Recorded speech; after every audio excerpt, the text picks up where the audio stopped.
Bismillahirrahmanirrahim. Assalamualaikum warahmatullahi wabarakatuh. Kami dari kelompok 2, nama saya Ratih Nuraini sebagai moderator sekaligus pemateri. Kemudian teman-teman saya Nita sebagai pemateri dan Dia Amelia NAP sebagai pemateri. Kami akan mempresentasikan hakikat pendidikan dan ilmu pendidikan. Perkenalkan, nama saya Mita. Saya di sini akan menjelaskan pengertian pendidikan. Secara etimologis, kata pendidikan berasal dari kata didik yang mendapatkan imbuhan pe-an. Kemudian berubah menjadi kata kerja mendidik. Mendidik ini berarti membantu anak untuk menguasai pengetahuan, keterampilan, nilai, dan sikap yang berasal dari keluarga dan masyarakat. Adapun pengertian pendidikan menurut Ki Hajar Dewantara, pendidikan adalah segala usaha orang tua terhadap anak-anak dengan maksud menyokong kemajuan hidupnya. Sedangkan dalam KBBI, pendidikan diartikan sebagai proses perubahan sikap dan tingkah laku seseorang dalam usaha mendewasakan manusia melalui proses pelatihan dan pengajaran. Dapat disimpulkan, pengertian pendidikan berarti segala usaha orang dewasa dalam pergaulan dengan peserta didik untuk memimpin perkembangan jasmani maupun rohani ke arah yang lebih sempurna. Sedangkan pengertian ilmu pendidikan secara umum dipahami dalam dua pengertian. Pengertian yang pertama, ilmu pendidikan dipahami sebagai seni mendidik atau seni mengajar. Pengertian macam ini menganggap bahwa ilmu pendidikan berisi sebagaimana yang telah dikaji dan diteliti oleh para ahli. Adapun pengertian yang kedua, ilmu pendidikan dipahami sebagai disiplin ilmu yang mempelajari fenomena pendidikan dengan prinsip ilmiah. Saya Dia Amelia. Selanjutnya saya akan menjelaskan mengenai objek-objek ilmu pendidikan. Secara umum, yang menjadi objek atau sasaran ilmu pendidikan adalah seluruh yang menjadi sasaran dalam aktivitas pendidikan atau praktek pendidikan yang meliputi kegiatan mendidik, mengajar, melatih peserta didik agar berkembang potensinya, serta menjadi manusia dewasa yang bertanggung jawab. Setiap ilmu pendidikan pasti mempunyai objek. Objek ilmu pengetahuan dapat dibedakan menjadi dua bagian, yaitu objek material dan objek formal. Yang pertama, objek material. Objek material adalah bahan atau masalah yang menjadi sasaran pembicaraan, penelitian, atau penelaahan dari ilmu pengetahuan. Istilah objek material sering juga disebut pokok persoalan atau subject matter. Pokok persoalan ini dibedakan atas dua arti.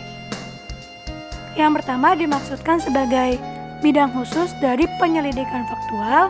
Yang kedua dimaksudkan sebagai suatu kumpulan pertanyaan pokok yang saling berhubungan. Kemudian selanjutnya ada objek formal. Objek formal adalah bidang yang menjadi keseluruhan ruang lingkup garapan riset pendidikan, seperti upaya untuk mendidik, membimbing, dan melatih siswa menuju perbaikan dan berkaitan dengan persoalan pendidikan. Objek formal juga berarti sudut tinjauan dari penelitian atau pembicaraan yang dilakukan oleh seseorang terhadap suatu ilmu pengetahuan, atau bisa dikatakan sudut pandang dari mana objek material itu disorot.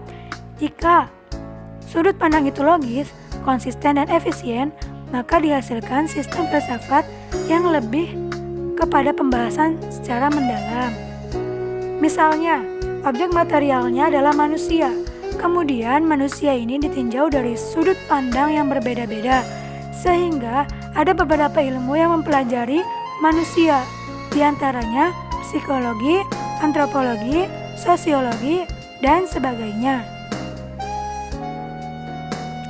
Ditinjau dari fungsinya, objek ilmu pendidikan dapat dibedakan menjadi dua. Yang pertama, objek formal ilmu pendidikan. Objek formal ilmu pendidikan adalah pendidikan yang dapat diartikan secara maha luas, sempit, dan luas terbatas. Yang kedua, objek material ilmu pendidikan. Objek material ilmu pendidikan berkenaan dengan aspek-aspek yang menjadi garapan pendidikan langsung ilmu yang bersangkutan. Ada dua aspek yang menjadi garapan dalam pendidikan langsung ilmu pendidikan, yaitu pendidikan sebagai sebuah sistem dan pendidikan seumur hidup. Kemudian, kita akan membahas mengenai sifat ilmu pendidikan. Sifat-sifat ilmu pendidikan dibagi menjadi 5. Yang pertama, ilmu pendidikan bersifat empiris. Ilmu pendidikan bersifat empiris artinya ilmu pengetahuan tersebut didasarkan pada observasi kenyataan, akal sehat, serta hasilnya tidak bersifat spekulatif, atau dengan kata lain, berdasarkan sumber yang dapat dilihat langsung secara materi atau wujud fisik. Empiris dalam sejarah yaitu sejarah yang memiliki sumber sejarah yang merupakan kenyataan dalam ilmu sejarah. Misalnya, kalau kita bercerita tentang terjadinya perang, apakah perang itu benar-benar terjadi atau tidak, kita bisa mencari tahu berdasarkan bukti-bukti atau peninggalan yang ditemukan. Masih adanya saksi yang masih hidup, adanya laporan tertulis, adanya tempat yang dijadikan pertempuran, dan bukti-bukti lainnya. Dengan demikian, cerita sejarah merupakan cerita yang memang empiris, artinya benar-benar terjadi, karena berdasarkan bukti yang ditemukan. Kalau cerita tidak berdasarkan bukti, bukan sejarah namanya, tetapi dongeng yang bersifat fiktif. Yang kedua, ilmu pendidikan bersifat normatif. Ilmu pendidikan itu selalu berhubungan dengan soal siapakah manusia itu. Pembahasan mengenai siapakah manusia biasanya termasuk bidang filsafat, yaitu filsafat antropologi. Pandangan filsafat tentang manusia sangat besar pengaruhnya terhadap konsep serta praktik-praktik pendidikan. Yang ketiga, ilmu pendidikan bersifat historisitas. Ilmu pendidikan bersifat historis karena menguraikan teori sistem sepanjang zaman dan kebudayaan, serta makna filosofis yang berpengaruh pada zaman tertentu. Yang keempat, ilmu pendidikan bersifat teoritis praktis. Karena pada umumnya ilmu mendidik tidak hanya mencari pengetahuan deskriptif tentang objek pendidikan, melainkan ingin juga mengetahui bagaimana sebaiknya untuk berfaedah terhadap objek didiknya. Jadi, dilihat dari maksud dan tujuannya, ilmu mendidik boleh disebut ilmu yang praktis, sebab ditujukan kepada praktik dan perbuatan-perbuatan yang mempengaruhi anak didiknya. Jadi dari praktik-praktik pendidikan disusun pemikiran-pemikiran secara teoritis. Pemikiran teoritis ini disusun dalam suatu sistem pendidikan yang biasanya disebut ilmu mendidik teoritis. Ilmu mendidik teoritis ini disebut juga ilmu mendidik sistematis. Jadi sebenarnya kedua istilah itu mempunyai arti yang sama, yaitu teoritis sama saja dengan sistematis. Yang kelima, ilmu pendidikan yang berdimensi rohani atau lahiriah dan batiniah. Ilmu pendidikan bersifat rohaniah karena selalu memandang peserta didik sebagai makhluk yang bersusila dan ingin menjadikannya sebagai makhluk yang beradab.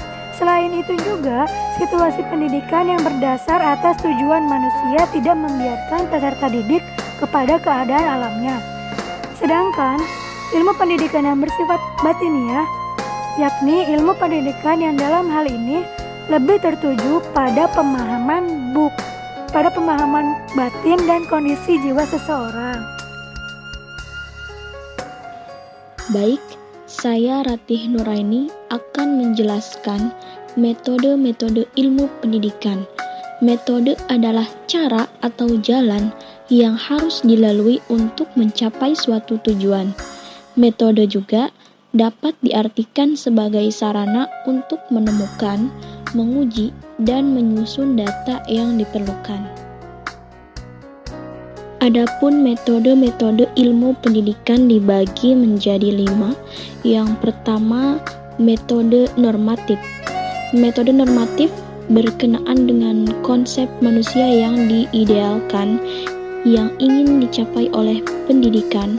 Metode ini juga menjawab pertanyaan yang berkenaan dengan masalah nilai baik dan nilai buruk. Yang kedua ada metode eksplanatoris. Metode eksplanatoris bersangkut paut dengan pertanyaan tentang kondisi dan kekuatan apa yang membuat suatu proses pendidikan berhasil. Yang ketiga ada metode teknologis. Metode teknologis ini mempunyai fungsi untuk mengungkapkan bagaimana melakukannya dalam menuju keberhasilan pencapaian tujuan-tujuan yang diinginkan.